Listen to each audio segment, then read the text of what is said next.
और आज भी इस पर्वत की एक विशेष महत्वता है, महिमा है कि आज भी दूध दही की सुगंध इस पर्वत से आती है। अभी भी? जी, 5248 वर्ष पहले यहाँ ठाकुर जी ने लीला की। और अब हम ठीक वह स्थान पे पहुँच चुके हैं जहाँ लाला ने गोपीन की मटकी को फोड़ो। ये वही स्थान है महाराज। और आज भी आप यहाँ हाथ रगड़ के नहीं अगर सूंघोगे तो आपको वो दूध दही की खुशबू आज भी प्राप्त होगी। ये हमारे ठाकुर जी को हाथ आज भी यहाँ हस्त चिन्ह विराजमान है। आप लगा के देखो हाथ पूरा। हाँ बिल्कुल, हाथ का पूरा एक शेप है। तो ये श्रीधाम बरसाने को बड़ो ही प्राचीन स्थान है। और सांकरी खोरिया स्थान को कहो जाए।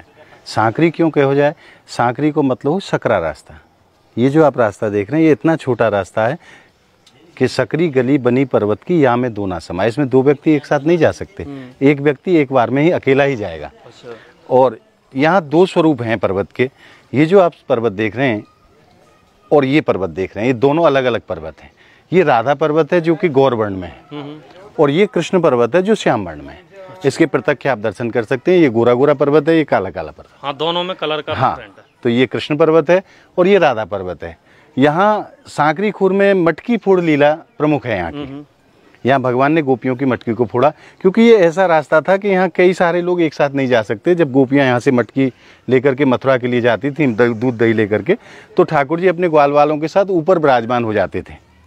और यहाँ से क्योंकि भागने का कोई रास्ता नहीं है, तो यहाँ उनकी जब टैक्स लिया जाता था, अगर मैं कहूँ आज के समय में, तो प्राचीन समय का टोल टैक्स है। अच्छा। जब गोपियाँ यहाँ से जाती थी तो उनसे कर लिया जाता था गोपियों से कि आप मक्खन बेचने दूध दही बेचने जा रही हो तो हमें टैक्स दो। गोपी कहीं लाला एक बात बताओ, ये रास्ता तुम्हारे बाप को जो आप हमसे टैक्स मांगो? तो लाला कहने लगे कि ये हमारे बाप दादा को तो ना, पर हमारो है। आप यहाँ से जाओगी तो हमें मटकी को आपको टैक्स तो देना पड़ेगा। अब जब गोपी उन्हें टैक्स देवे से मना करें और लाला जिद करे तो यहाँ मटकी फोड़ दे उनकी। अच्छा। ये जो स्थान है, और आज भी इस पर्वत की एक विशेष महत्वता है, महिमा है कि आज भी दूध दही की सुगंध इस पर्वत से आती है। अभी भी? जी, 5248 वर्ष पहले यहाँ ठाकुर जी ने लीला की।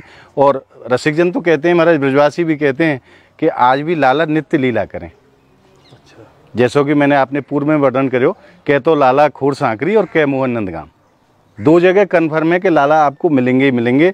नित्य प्रति हमारे ठाकुर जी नंदगांव से यहाँ पधारें। और हमारे रसिकजन कहते हैं, चंद्र मिटे सूरज मिटे, मिटे त्रिगुण विस्तार, दृढ़ हित श्री हरिवंश को मिटे न नित्य विहार। एक बार को चंदा सूरज भी निकलनो बंद है सकें, परंतु ब्रज में हमारी प्रियाजी और लालजू की लीला बंद है जाए, ऐसो कबू है ना सके। तो यहाँ नित्य लीला होती हैं।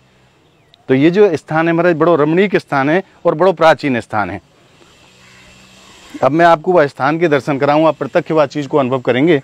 और अब हम ठीक वह स्थान पे पहुंच चुके हैं जहां लाला ने गोपीन की मटकी को फोड़ो। ये वही स्थान है महाराज।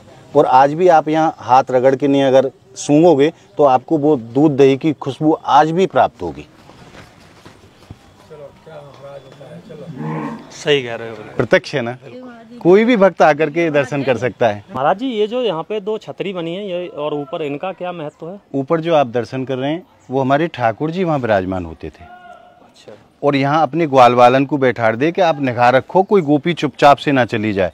अगर कोई गोपी जा रही है तो वो जो ग्वाल वाल है वो लाला को सूचना ऊपर दे कि महाराज आ जाओ, गोपी आ रही हैं। तो ये जो स्थान है ग्वाल वालन के बैठवे को है। और ऊपर जो आप छतरी देख रहे हो वहाँ हमारे लाला विराजमान हुए। और ये उनके सखा? जी जी, जो सखा जो यहाँ निगरानी करते थे, गोपियाँ यहाँ से जाएं तो हमें तुरंत बताओ। तो यहाँ ग्वालवाल विराजमान है जाए, ऊपर लाला विराजमान है जाए। और जैसे ही गोपी यहाँ से निकले तुरंत लाला को सूचना दे, लाला आ गई, आ जाओ।